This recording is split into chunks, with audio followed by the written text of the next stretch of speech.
Welcome to our discussion with the new superintendent of the Menominee Falls School District. He is David Muñoz. David, thank you so much for being with us. You're welcome. Thank you for having me. I love the opportunity to sit down and get to know you a little bit. We know the basics of Mosinee School District. Let's start there and work backwards. So before coming to the Falls, and welcome, we're so glad to have you here. Tell us where you were and what you were doing. I was superintendent in Mosinee School District for 4 years. Before that, for about 10 years, 9 years and a bit, I was the high school principal at Menominee with an I, Menominee, Wisconsin, Menominee High School with an I, for a good number of years. It's where we raised our children. And if you know where UW Stout is, that's where Menominee High School is at. So it's very similar to Menominee Falls High School. Tell me about Mosinee. Tell me about that district for people that aren't familiar with that part of the state. Yeah, Mosinee is about a 400 square mile district from Lake Dubay, if you know where Lake Dubay is, all the way up to Rib Mountain, close to Rib Mountain. So it's a huge, and then the city of Mosinee itself is a paper town. There's a mill town. So wonderful people, very diverse in terms of numbers and types of families that live there, from the Lake Dubay mansions to Knowlton, Cronenwetter, the city, but then town of Mosinee, which stretches to Rib Mountain. And there's a 9-mile recreation area, if you're familiar with Wausau at all, that is partially in Mosinee. So we're very proud of the school district, but also what we accomplished in 4 years, before, during COVID, and coming out of COVID. So what are the challenges when you're in a big geographic district? You know, here in southeast Wisconsin, there are lots of students in some districts, but they're compact. When you have big geography to cover, what are the challenges? Well, busing is substantial. So we've had some students on a bus for well over an hour. So one of the big challenges during the winter was making sure that I was timing when I was waking up so that I could make sure to be out and checking the roads myself. Because while I did talk to other, superintendents, just like I will here, in a district that large, you're really dealing with some pretty specific, just to that district situations when you're making safety calls. Yeah, you're right, because here, you'll collaborate with districts that are literally maybe 5 miles from you, but up there, you're like your own weather system almost, right, if you have that much geography to cover. And the weather is very different south of Rib Mountain versus north, surprisingly.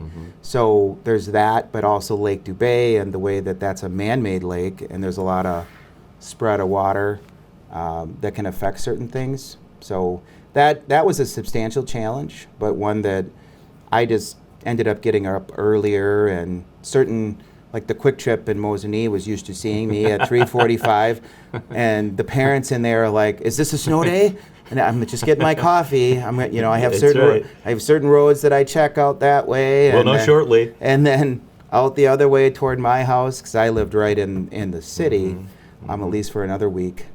So that was culturally, people kind of understood where the tough areas were, and we just wanted to make sure to keep things safe for everybody. Here, when I was driving around the district, as I've been staying in hotels here until we get a place established, it's been very interesting how 2 districts over would still be in what's the equivalent of the district that I ran. That's amazing. So, like I was driving out to Mequon, I'm like, okay, I'd still be in my district. With a way to go yet. Right. We're talking to David Muñoz. I want to ask you about your time as an administrator before becoming a superintendent. Your time as a principal, as an associate principal. What were some of the lessons you took away from being the guy in charge of a building before being in charge of a district?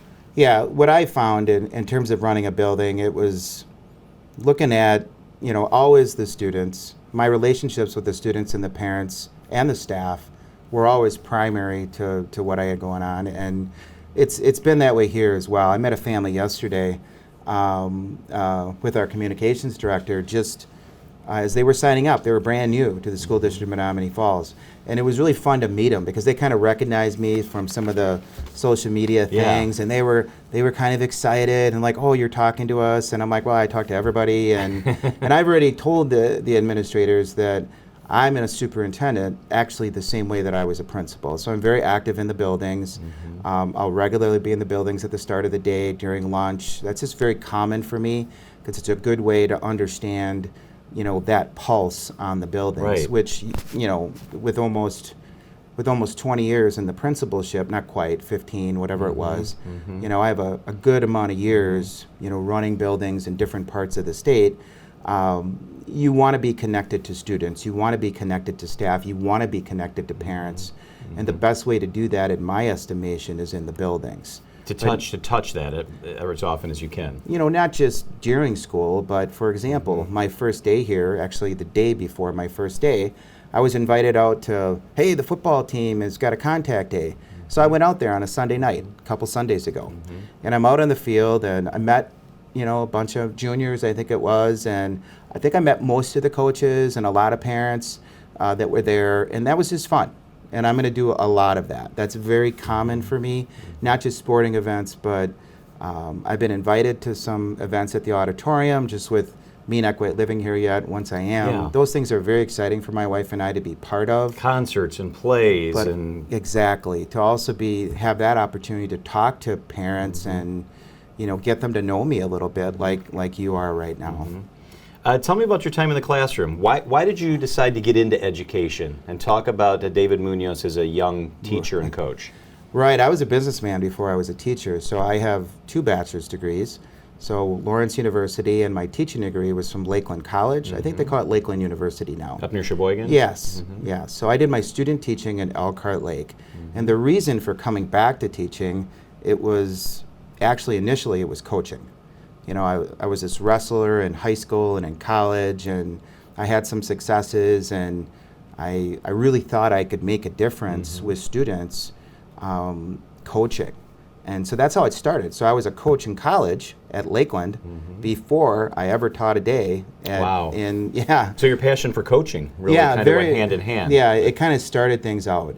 So I was a college coach at Lakeland College. I restarted helped build up and recruit students for Lakeland College. So after that period of time, they told me, they gave me this stipend after I left my initial career in business, and said, you can have as many classes as you want in education.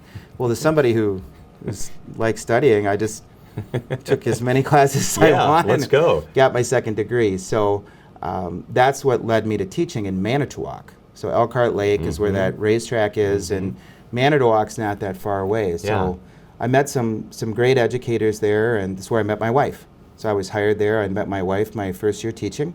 There was 50-some first-year teachers that year. Wow. I know. That's a lot. I know. Several marriages out of there. Wow, that's kind of cool. Including ours. So, and we have 3 wonderful children, one born in Manitowoc. But, so we were excited about that. So, yeah, coaching, I kind of came into it. Usually you don't start coaching in college first. Yeah. And then come to teaching. So I was a middle school and a high school teacher.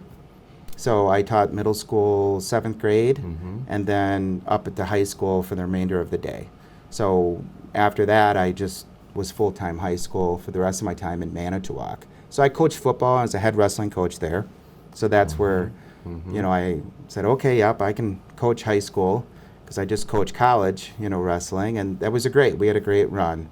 Also coached football there, and had a lot of fun with that, but also had a good experience in my initial teaching. I had some wonderful teachers around me that were able to mentor you. They were able to talk to me and help me through, hey, try this lesson. Did you think about this? Did you think about that? And I think that's a wonderful thing about education. And I was able to have that in a large high school right on Lake Michigan.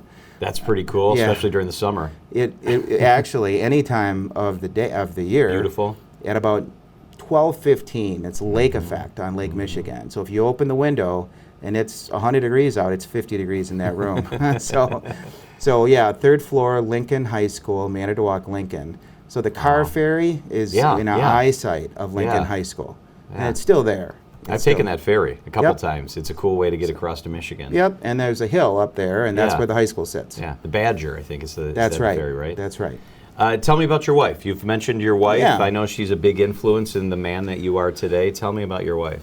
She's an amazing woman. She's the absolute love of my life. I married up and well with her. She's been here a couple nights ago. She was here. She met a few staff, but she's closing up the house. Yeah. She was a teacher before I was. So she's been a teacher longer than I was, and we met in Manitowoc, and we haven't looked back. We've been married 23 plus years. Oh, congratulations. We have 3 children, all grown. One's going to be a student teacher in Fond du Lac. Oh, wow. Right, so right up the road. That's Yeah. where I was born. And following you in your wife's footsteps. Yeah, he is. He's in social studies, which is what I taught, that's which is cool. kind of fun. He's coaching football. Oh, wow. So he's, but he's not short like me. The pictures over there, they like to put me in the middle. They have my wife's side of the family. He's like 6'2", and Yeah. Built so- like a football guy. yeah, and so is my other son. So in our second son, he was born in Kenosha. So he enlisted in the Army, came back to do ROTC. So he's at Whitewater. He's excited. He says, "Dad, this is an hour and a half closer than, when you're in college. That's a great school, you too. drive home." He loves it. Loves Yeah. Whitewater. Loves the ROTC program there. He's in the Badger Battalion. Is the service maybe in his future? Does he know? Oh, absolutely. He's already been through boot camp, so he kind of did it a little different. So he's already got an early start. Yeah, he did. At 17, he enlisted. So very proud of all of our children, including Zach. He actually is going to Fort Hood in a week. Wow, he'll be down in Texas, huh? Yep, he'll be at Hood. Hot time of year to be down in Fort Hood. He is. He's shadowing a second lieutenant as part of his ROTC course. And our daughter is going to St. Norbert. Oh, that's a pretty school up Yep. in De Pere. She starts in like 21 days, I think she told me last the night. countdown is on. Yeah, I know. 21, really. Okay, great. So, yeah, my wife, our children, and we're all about our church. We're all about our faith. We're very active in our service organizations, not just the 2 of us, but also our children. It's a big part of who we are. So my wife is an amazing person, and she is the bedrock of things, and is herself a wonderful educator even to this day. Yeah. What will be your priorities here in the fall? So you come into this district, and what would you like to focus on initially? Well, initially, safety, always. In the 21st century, I think that's something that you would ask about my time in the principalship. I've seen a lot of things, and safety has to be first, not just for students, but for staff. And I've had some wonderful initial meetings with the chief of police already, and we're going to meet again next week. Along with all of the SROs, school resource officers for the district. So I think we have a good initial plan, some minor changes, enhancements, and improvements going forward. But we'll wait for that meeting and maybe roll that out in a next presentation. But we're excited about that. So safety would be really big. Learning for all. That's obviously what we do. My big perspective, big ideas about education is higher order thinking, construction of knowledge, and the value beyond school of material being taught. That if somebody, I've observed hundreds and hundreds of classrooms, higher order thinking, construction of knowledge, value beyond school of the material being taught.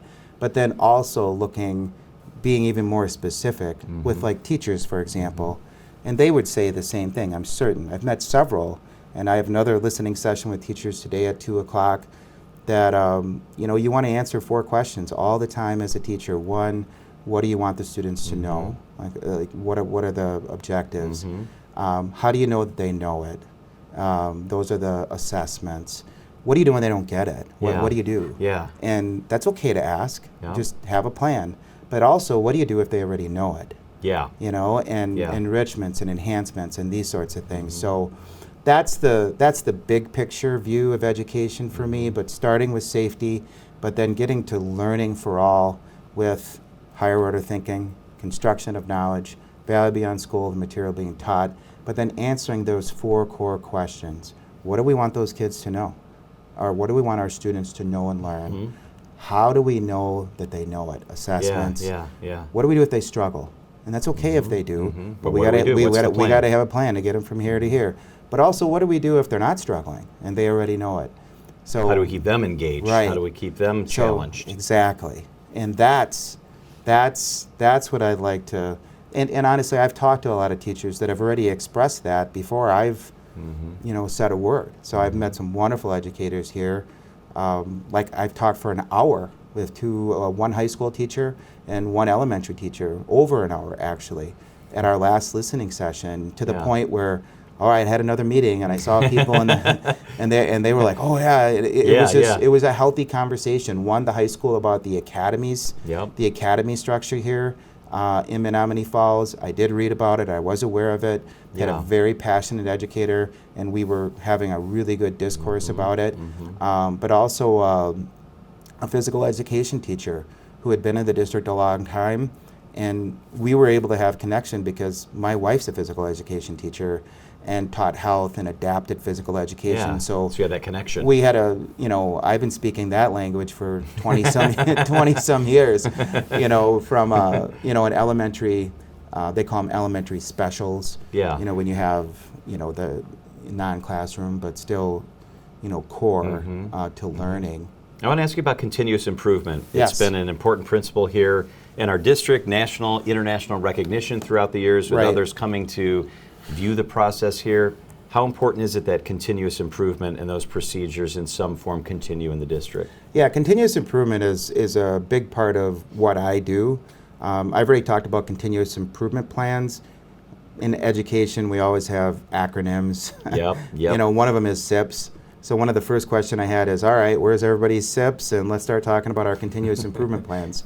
But Amy, our curriculum and instruction director, we've had initial conversations about that as recently as yesterday.